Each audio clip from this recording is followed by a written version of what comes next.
I recently got off the phone with an insurance agency owner, had just a couple of people working there that had been stuck in a rut. And by in a rut, they were complaining to me about the customers, politics, life in general.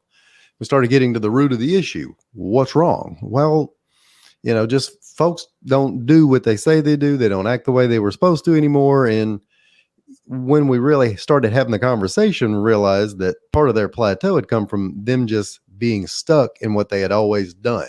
And I don't want to belabor the point, how dangerous it is to say, well, that's the way we've always done it. But in this particular case, the agency hadn't really kept up with any new policies that had been made available or changes in policies from some of the carriers. And they didn't keep up with technology at all. And this was a very paper driven office, and they hadn't used any of the new cool automation tools, and don't even start talking to them about marketing because none of that works. They'd kind of gotten stuck in a rut of what they know and what got them here, and thinking it would continue to work or get them somewhere else. And you see this all of the time. I always think about the movie Office Space. I've mentioned this before, and I'll mention it again because it's good. I remember the character Tom Smakowski. He's being interviewed by the two Bobs. By the way, John C. McGinley, perfect in that role. Scrubs, guy's a highly underrated actor. And they're quizzing him. So what exactly do you do here? And he's getting flustered. I take the specs from the customer to the engineers and say, yeah, but what else do you do? I mean, do you physically take them? Well, I don't physically take them. So what do you do here? He said, I'm a GD people person. Can't you understand me? What the hell's wrong with you?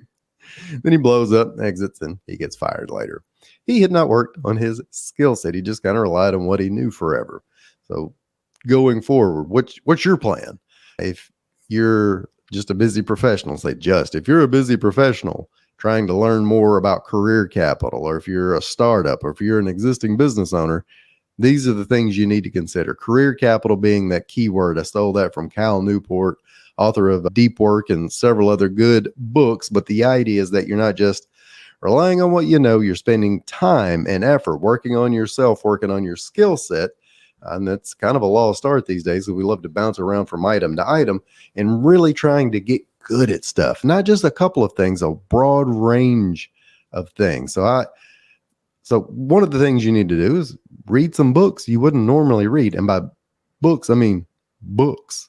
Not blogs, not little quick snippets, not watching somebody's reels and thinking that's giving you an education.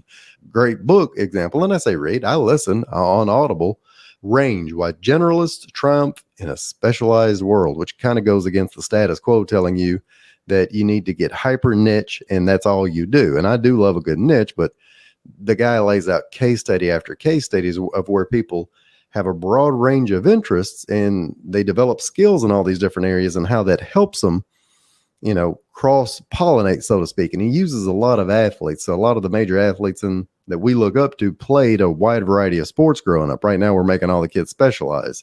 Sorry, off topic. Read more books that you wouldn't normally read.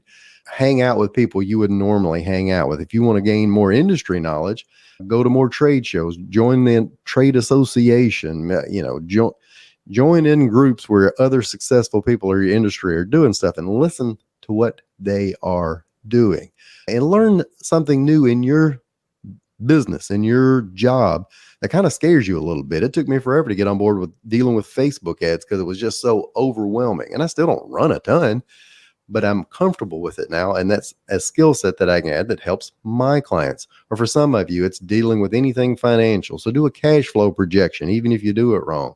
Deal with bookkeeping entries. Some of you might be doing this or giving a speech or talking live, but you have to continue to build that career capital, or one day somebody's going to come across and they're going to ask, what exactly do you do here?